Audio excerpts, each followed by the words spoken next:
You're investigating what? They are alleging that you were following them and running red lights and harassing them and causing a disturbance.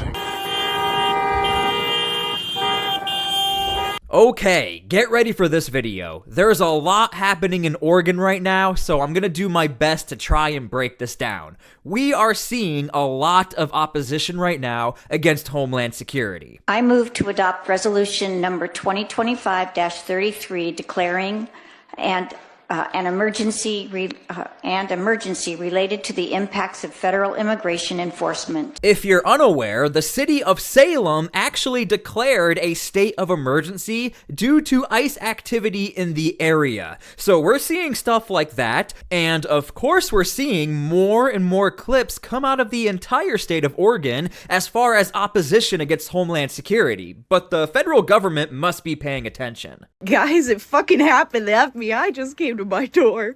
I am fucking shaking right now. According to the FBI, that influencer was reported for some of the stuff she was posting, so we'll watch that clip, but we'll also dig into the other news that's occurring in Oregon as far as the opposition against Homeland Security. Now, if you're sitting here wondering, why do I care about Oregon? Why do I care about Portland? I don't care about this. You probably should care because Oregon is really taking things to a whole new level. Oftentimes we think like Los Angeles, California, you know, that's where there's going to be a lot of pushback. But Oregon, I mean, we have city councils declaring these state of emergencies. I wouldn't be surprised if the entire state somehow declares a state of emergency. So we have a lot to dig into. Now, before we start the video, make sure to please like the video. It's the #1 way you guys are helping this channel, and it also helps others see the videos as well. And I want to make sure people actually see what's going on in this region of the country. Here we go. Why do you have a gun out? Why do you have a gun out? Why do you have a gun out? What's your name and badge number? My name is Sergeant Oblack. Hi. My badge number is 58431. Thank you. I have a camera on too. Thank you. How can I help Well, you? first of all, I'm not blocking my camera, but you can stay right there and we can talk. No, Why I'm are going you? to talk to you, sir, Thank you. Why are you blocking my camera? because I need to talk to you. I'm right here. Go inside your vehicle, please. Being suspected of a crime. Oh, you're being detained right now, yes. By who? By me. For what? I'm telling because I'm investigating. You're investigating They what? are alleging that you were following them and running red lights and harassing them and causing a disturbance. Just stay separated, because all it does by, you know, getting involved, they're just trying to do their job, just like we're just trying to do our job. You guys have jobs. You know, you wouldn't want somebody coming into your place of work and interfering with what you're doing. I would if they were kidnapping people. And Yeah, if I was kidnapping people, I would want people to come in and stop me, because that's on me too. Okay, so if you haven't noticed, this is a police officer, not an ICE agent, not with Homeland Security. This is somebody who allegedly was following Homeland Security, and this police officer is trying to figure out what's going on. Now, if you're unaware, there are a lot of accusations right now with some of these protesters that the police are in cahoots with federal agents. We have talked about that already in previous videos, but you'll see this is a rather interesting interaction because the police officer is trying to be reasonable. Hey, these guys are doing their job, I have my job, you have your job, let's just all cool it, but you'll see what the response is. That's going to be a difference of opinion that you and I probably aren't going to agree with. If they pull out of this parking lot and I pull out behind them, am I breaking any laws? If you just follow them? Yes. Technically, no. Okay. I don't know. I'd say, So why are you asking us to be separate? Well, so that we don't, so it doesn't escalate into something different. So they don't pull our guns on them, their guns on us? That's the conversation with them. I talked to them about How are you? that. I don't understand why. talked to them about Okay, that. That's not it. to pull guns on citizens. That's not what I was more concerned about them just standing in the middle of the road here with their paintball guns out. You know, there's no need for that. So, you know, we talked about that. Okay. So the Pepper balls. Whatever it is, the best way to prevent this stuff from happening though is just to not do it. But both of you guys, they have to do what they have to do. They are doing their job. They do not have to do that. Okay, and just like you have to do your job, I don't know what you're doing for a living. I'm not going to come in and enforce anything or bother you while you're doing your job. I wouldn't want, so it's, you know, I don't know what else to say. Well, I honestly. Okay, so leave your comments down below if you think that's a rather reasonable response. Ironically enough, we've been covering the Portland protest. This is all the federal government has been asking for. Can you send police officers to talk to people and just let them know, hey, you can film, but can you just try to calm them down? Otherwise, we're just going to have to use federal force against these protesters who crossed the line. Now, watch what the response is. See, I was hoping that you'd be a little bit more supportive and a little bit more willing to protect your of the community that you serve. I love this community and I serve it with. But right now you are siding with people who are illegally kidnapping people from our streets. Like I said, that's not what has happened. So, and I think you know that also. No, I know that it is. Now, you might be shocked to hear a police officer in Oregon who's not siding with a protester. And we have seen on camera before, some police officers, even in Portland, near the ICE building, know that what's happening down there is really out of their control, and they would love to try and control the situation. We have to be very careful when we generalize entire police departments, because let's remember, these police officers are just doing what they're told from the top, whether it's the mayor or the commissioner. So, look, this is probably a lot more common than we think, but here we see a police officer not agreeing with the protester and not even saying, look, these guys are not kidnapping anyone and we both know that. I don't think we've ever seen that verbatim on camera, but we're seeing it now. It's happening. Would you like us to kick them out of the city or something? I don't understand. Right now, I would like you to cite them for no plate. I'm not going to do that. Why? Because They're clearly violating a law. Why don't you do it? it's a federal vehicle. So? There are traffic laws in this city that you are able to enforce. So that's what I'm talking about. You're unwilling to write you a ticket then too for running a red light like that. That is a violation. Now, I did not make that jump cut where I sourced this video. I don't know why there was a cut there. I would have loved to see the interaction. But again, this is like classic sanctuary back and forth. You have a police officer who knows he's in a sanctuary state, sanctuary jurisdiction. You have a protester who's saying, hey, you should go write them up for a traffic violation. And he's like, what am I supposed to do? Those are the feds. And before your very eyes, everything else is hearsay. I'm looking at a car with no plates right now. And you can see that too. Yeah, okay. Okay, so leave your comments down below how you feel about that interaction. But this interaction really caught my eye. According to this person, she was visited by the FBI. Now, I actually used to watch a lot of her content in order to get the opposite perspective as far as ICE policies, deportations, homeland security, things like that. Apparently, somebody reported her. Guys, it fucking happened. The FBI just came to my door. I am fucking shaking right now. You recording us now? Yeah. Okay. So I'm here because some folks in the public have expressed concerns about some posts made by a TikTok user, Mossy Matriarch. Okay. Is that your account? Yeah. Okay. So some people have expressed concerns that some of it might be inciting violence. Okay. What are your thoughts on that? Are you trying to do that? No. Do you have any intent on committing violence? Everything I've tried to post about is like, let's be as peaceful as we fucking can. Okay. And that's the stuff I've been trying to encourage and stuff. I am supportive and protective of anyone who are trying to keep things peaceful. I appreciate you saying that. Do you know of others who are attempting to incite violence? Not off the top of my head. Okay. Would you report someone who was doing something like that? I mean, I have never really reported anybody for anything, really. Okay. I just stay out of other people's business mostly. Even if they're supporting violence? I mean, if someone was saying they're going to kill my neighbor or something. Here's the reality of the situation. If she's getting visited by the FBI, according to her, I've already said this before, I would not be surprised if other influencers might start to get a visit from the FBI, because the Trump administration and really Homeland Security, I mean, they're very open to receiving any sort of tips, and the FBI, they're open to receiving tips.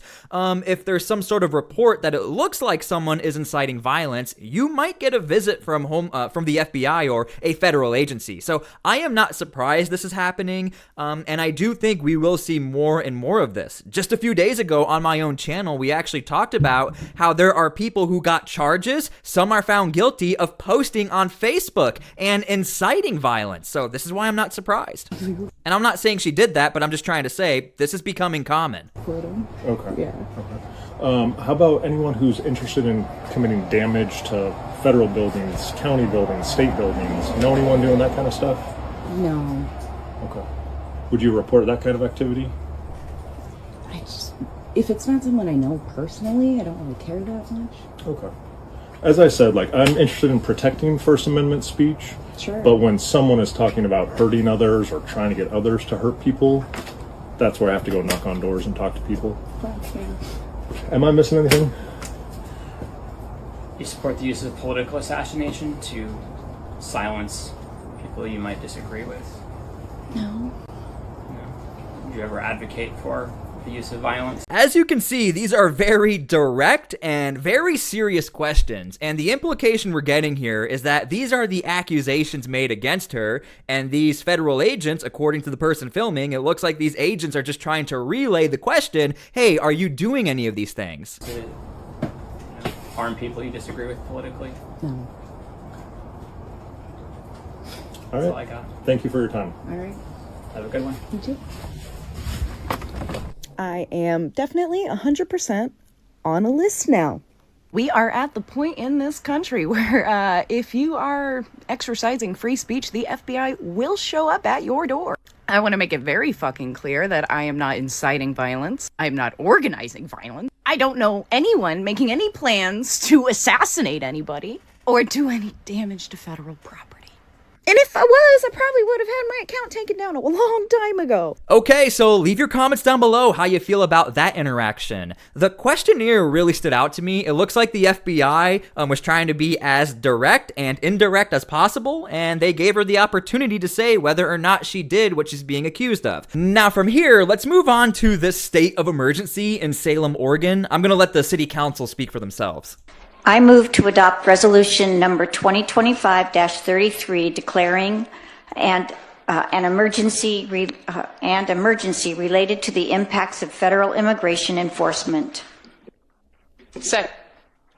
We have a motion by Nishioka, second by Nordike. Counselor, to your motion. Thank you, Mayor Hoy. I think we have all heard a great deal of testimony, and again, thank you all for coming forward and presenting your information. I also appreciate those that have left.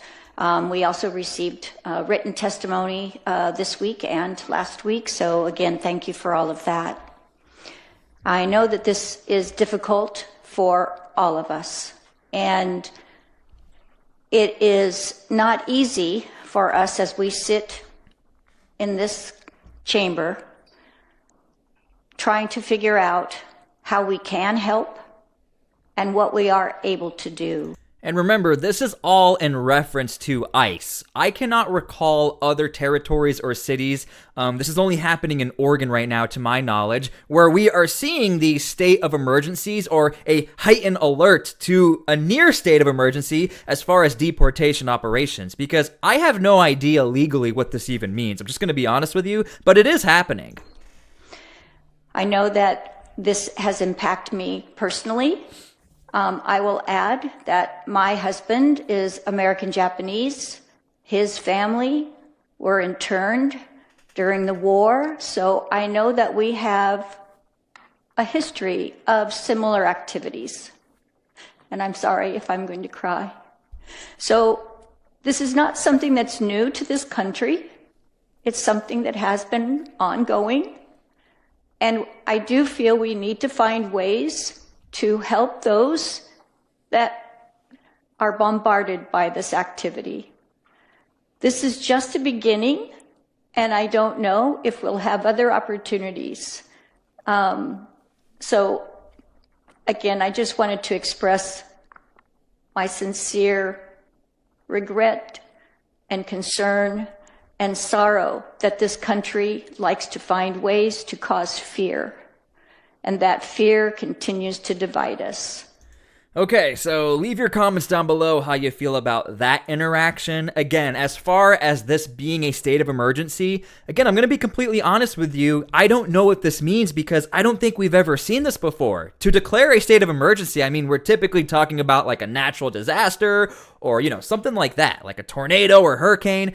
I don't know if we've ever seen something like, oh, ICE agents are here, the federal government, state of emergency. So no idea what the implications are here, but it did happen. This is literally happening right now, and it's also happening in other territories of Oregon. But the latest state of emergency happened in Salem. Now, moving over to Portland, this video also surfaced out of the city. Because it's illegal. Do you guys have a warrant for this vehicle? We have probable cause to stop the vehicle. What's the probable cause of the vehicle? What's wrong with the plate? We determined that the person inside the vehicle was illegal. How did you guys determine that running plates? Ma'am, you can take the vehicle. I'm not going to see if you answer questions. Okay, that's perfectly fine. That's perfectly fine. But you guys don't have the right to take him. We absolutely do. Look at the law. This might be the first time I've ever seen an ICE agent say, hey, this is what we did, this is what we found, and he is an illegal immigrant. And she almost was just like, okay, but at the same time, you can't take him. I've never seen an interaction like this outside of Portland. Do you have an ID or something so we can let you take her? You don't need my ID. No? So how do I know you're the person? Her name is Rebecca Sanchez. And you can't speak to her, she's underage. Where are you guys transporting him? Where are you guys transporting him? You're unreasonable. You don't listen. I think you know the law better than we do. You don't. Okay, So you guys are being. Look at this. I'm not being disrespectful with you. You guys are taking our father. Now, I don't know if you guys are noticing this, if you are watching these different type of clips. I am noticing that Homeland, they're starting to talk back, and starting to talk back with an education piece as to what's going on here. Under no circumstances is ICE or Homeland Security, they really don't have to say what's going on. They don't have to tell you that. But I'm noticing in a lot of the different clips I have been covering for YouTube and you guys to see, the ICE agents are saying, you know, we're doing this because of this. This is the law. And it really gives the person who's filming not a lot of opportunity to try and get away from that, because the law is the law. And a lot of times Homeland Security knows these clips get posted on the internet. And once they get posted on the internet, everyone else knows what the law is. And we just saw ICE is like, yeah, we ran the plates, reasonable cause, he's an illegal immigrant. And you kind of heard her stumble just a little bit. That's the impression I'm getting, where she's like, yeah, well, okay, but you shouldn't take him. So again, this is something I'm noticing. Leave your comments down below if you're noticing this as well. Homeland Security really interacting and telling people this is what the law is. Okay, so I hope you guys enjoyed the video. I really try to bring every different perspective together, whether it's the person who was visited by the FBI, whether it's the person who's upset with the cops and ICE. Even if we don't necessarily agree with them, I do think it's very important we come together, find a solution, and have some peace. We need that right now in this country. And also, when it comes to the entirety of a story, we have to bring all of the different pieces of the puzzle together. So I hope you guys enjoyed this video. Make sure to please subscribe, leave your comments, make sure to please like, and please pray for peace. We need that right now. Thank you guys for everything. God bless, and we'll see you all later.